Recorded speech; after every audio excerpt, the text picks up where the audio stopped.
جمعیت علماء ہند کے ہمارے بزرگ پہاڑ کی طرح کھڑے ہو گئے، ان کی ٹوپیوں کو اچھالا گیا، ان کی پگڑیوں کو پیر سے روندا گیا۔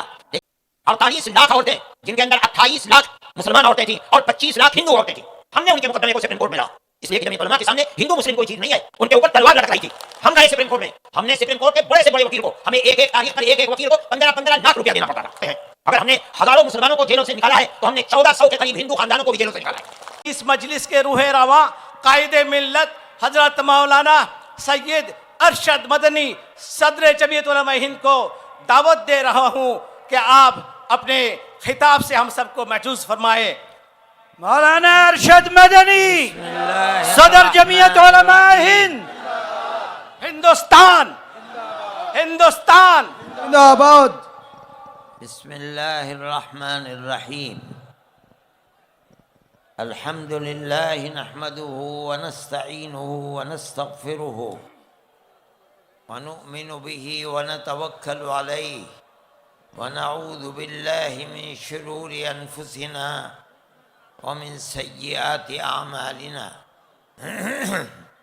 من يهده الله فلا مضل له ومن يضلله فلا هادي له ونشهد أن لا إله إلا الله وحده لا شريك له ونشهد أن سيدنا ومولانا محمدا عبده ورسوله أما بعد۔ بنگال کے صدر مولانا مفتی دبیر صاحب، جمعیت علماء کلکتہ کے صدر مولانا اختر صاحب اور جمعیت علماء بنگال کے جنرل سیکریٹری قاری شمس الدین صاحب، جمعیت علماء کے تمام بنگال کے ورکرز اور اس عظیم الشان جلسے میں شریک ہونے والے بنگال کے دور دور سے آئے ہوئے مہمان اور اسٹیج پر بنگال کے بڑے مشہور مسلمان اور ہندو بھائی، میں مبارکباد دیتا ہوں کہ آج اس میدان کے اندر ایک عظیم الشان جلسہ ملک کے موجودہ حالات کے سلسلے میں آپ نے بلایا۔ جمعیت علماء ہند ایک ایسی جماعت ہے کہ جس کو 100 سال ہو گئے۔ سن 1919 میں اس کی بنیاد پڑی تھی اور آج 2020 کا پہلا مہینہ ہے۔ جمعیت علماء ہند کی جب بنیاد پڑی تھی اس کا دستور موجود ہے، اس کے دستور میں لکھا ہے کہ جمعیت علماء کا ادیش، مقصد اور غرض ہندوستان کے بسنے والے جتنی کمیونٹیاں ہیں، ہندو، مسلمان، سکھ، عیسائی اور دوسری کمیونٹیوں کے درمیان میں قربت اور محبت کو پیدا کرنا۔ جمعیت علماء ہند 100 سال سے اسی راستے پر کام کر رہی ہے۔ ہم نے کبھی بھی ہندو، مسلم یا کسی دوسری کمیونٹی کے درمیان میں تفریق اور نفرت کو پیدا کرنے کا کام نہیں کیا۔ ملک کی آزادی سے پہلے مسلم لیگ نے ملک کے بٹوارے کے لیے ہندو اور مسلمان میں دوری کو پیدا کی۔ جمعیت علماء ہند کے ہمارے بزرگ پہاڑ کی طرح کھڑے ہو گئے، ان کی ٹوپیوں کو اچھالا گیا، ان کی پگڑیوں کو پیر سے روندا گیا، لیکن انہوں نے کبھی بھی نفرت کی سیاست کو قبول نہیں کیا۔ ملک کی تقسیم کی مخالفت کی. ملک تقسیم ہو گیا، یہ اوپر والے کا قدرت کا کرشمہ تھا، لیکن ہم ملک کی تقسیم کو ملک کے لیے ہانی کارک سمجھتے تھے. ہم نے اس کی مخالفت کی. ملک کے بعد ملک کے اندر ایک طبقہ پیدا ہوا. میں آپ کو بتاتا ہوں کہ جیسے جیسے ملک کی آزادی قریب آتی تھی، جمعیت علماء ہند گاندھی جی سے، موتی لال نہرو سے، جواہر لال نہرو سے بار بار یہ عہد لیتی چلتی تھی کہ جب ملک آزاد ہوگا تو ملک کا دستور سیکولر دستور ہوگا. کانگریس کی ورکنگ کمیٹیوں کی تجویزیں موجود ہیں، ریزولیشن موجود ہیں. وہ برابر ہم کو لکھتے تھے کہ ہم وعدہ کرتے ہیں کہ ملک کا دستور سیکولر دستور ہوگا.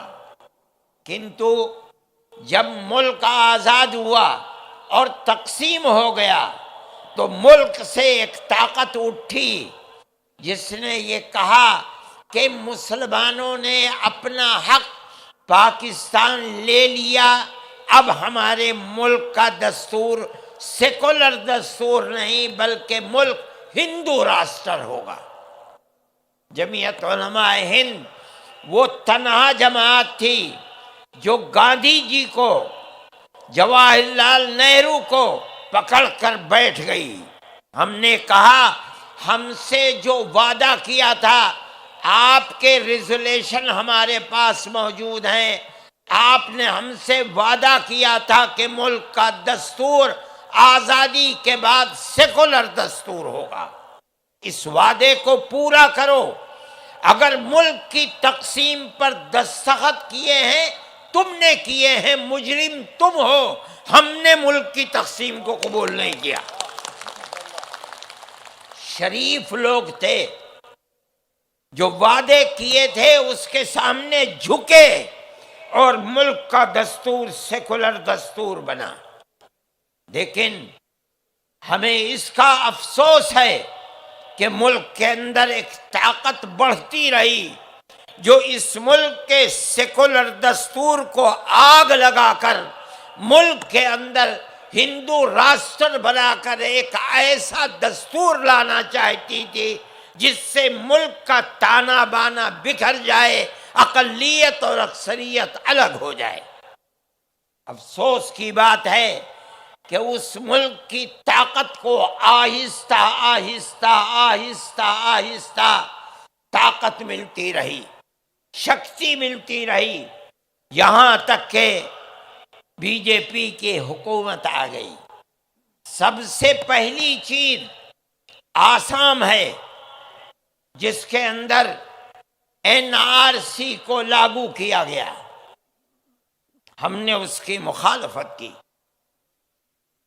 48 لاکھ عورتیں جن کے اندر 28 لاکھ مسلمان عورتیں تھیں اور 25 لاکھ ہندو عورتیں تھیں. ہم نے ان کے مقدمے کو سپریم کورٹ میں لڑا، اس لیے کہ جمعیت علماء کے سامنے ہندو مسلم کوئی چیز نہیں ہے، ان کے اوپر تلوار لٹک رہی تھی. ہم گئے سپریم کورٹ میں، ہم نے سپریم کورٹ کے بڑے سے بڑے وکیل کو، ہمیں ایک ایک تاریخ پر ایک ایک وکیل کو 15 لاکھ روپیہ دینا پڑتا تھا.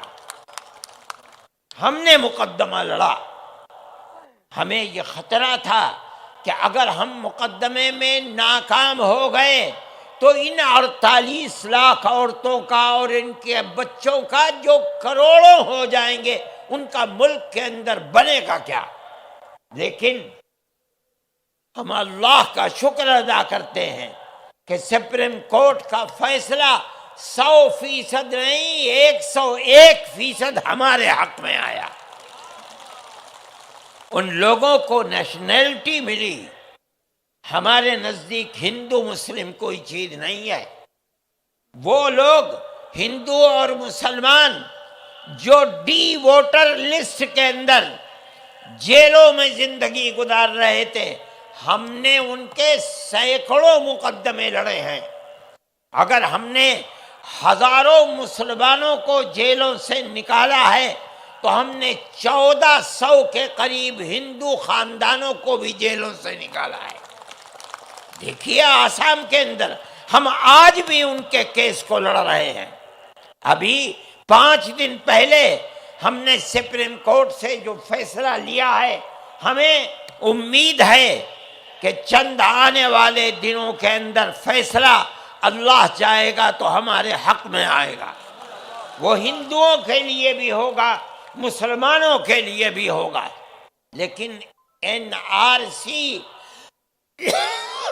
ہندوستان کے غریب لوگوں کو، میں صرف مسلمان ہی کو نہیں کہتا، مسلمان ہیں، دلت ہیں، قبائلی لوگ ہیں، ان سب کے لیے ایک مصیبت کی چیز ہے. اگر صرف آسام کے اندر 5.5 لاکھ مسلمان اور 1300-1400 ہندو اس کی تلوار کے نیچے ہیں، تو جب پورے ملک کے اندر ایک NRC آئے گی تو کتنے کروڑ ہندو اور مسلمان اور دلت اس مصیبت کا شکار ہوں گے، اس کو آج کوئی نہیں جانتا. میں نہیں سمجھتا ہوں کہ ہندوستان کے ہوم منسٹر یا ہندوستان کے پرائم منسٹر جو کچھ کہہ رہے ہیں، آج آپ کے اس شہر کے اندر پرائم منسٹر جس شہریت کے ترمیمی قانون کے بارے میں کہتے ہیں کہ اس میں کوئی خرابی کی بات نہیں ہے، لیکن میں نہیں سمجھتا کہ ان کی اس بات کے اندر کوئی واستوکتا اور حقیقت ہے. جب یہ قانون بن گیا اور اس قانون کے مطابق عمل ہوگا تو آپ دیکھیے گا کہ مسلمان کو اس کے اندر نقصان پہنچے گا. مسئلہ ہندو مسلمان کا نہیں ہے، مسئلہ تو ہندوستان کے دستور کا مسئلہ ہے. یہ دستور اگر سیکولر دستور ہے تو مذہب کی بنیاد پر کسی کو اس سے نہیں نکالا جا سکتا. آپ اسی چیز کو اپنے دوسرے الفاظ میں پیش کر سکتے تھے. آپ ہندو اور مسلمان کا نام نہ لیتے، آپ یہ کہتے کہ پاکستان، بنگلہ دیش، افغانستان سے جو آدمی مذہب کی بنیاد پر پریشان ہو کر آئے گا ہم اس کو نیشنلٹی دیں گے. ظاہر ہے کہ کوئی مسلمان مذہب کی بنیاد پر پریشان ہو کر وہاں سے نہیں آ سکتا، کوئی بات ہی نہیں تھی. آپ کیوں ہندو، مسلم، سکھ، عیسائی کا نام کیوں لیتے ہو؟ آپ کسی کا بھی نام نہ لو. آپ یہ کہو جو مذہب کی بنیاد پر پیڑت آئے گا ہم اس کو نیشنلٹی دیں گے.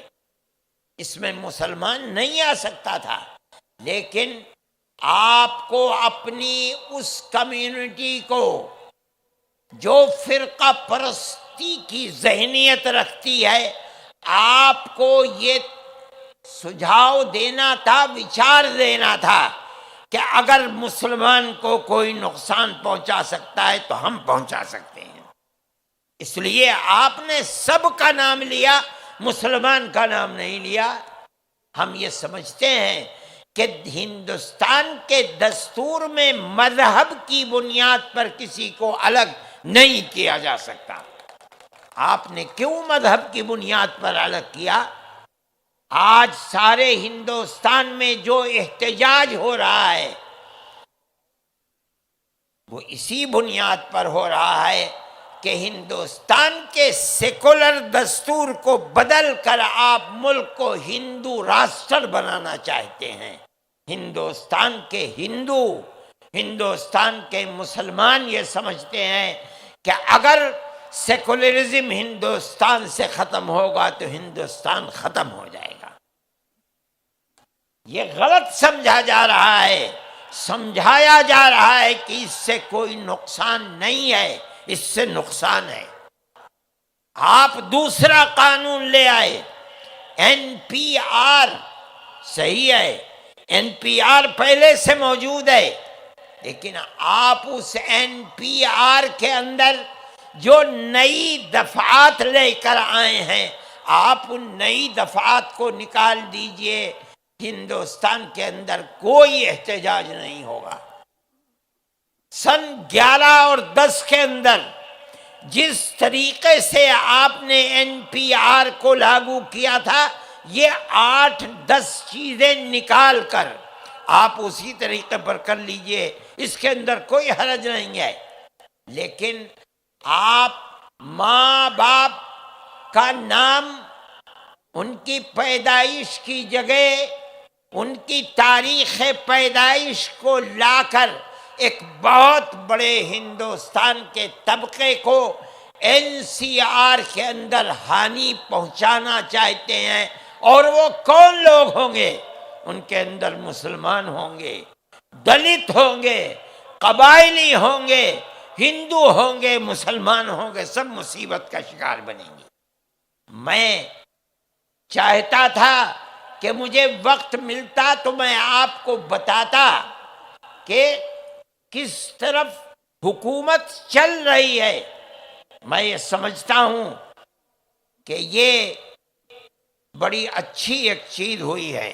انہوں نے 7-8 سال میں ہندو اور مسلم نفرت کی جو دیواریں کھڑی کی تھیں، آج این سی آر اور این پی آر اور شہریت کے ترمیمی قانون نے ہندو مسلمان کو اکٹھا کر کے ان کی نفرت کی دیواروں کو توڑ دیا ہے۔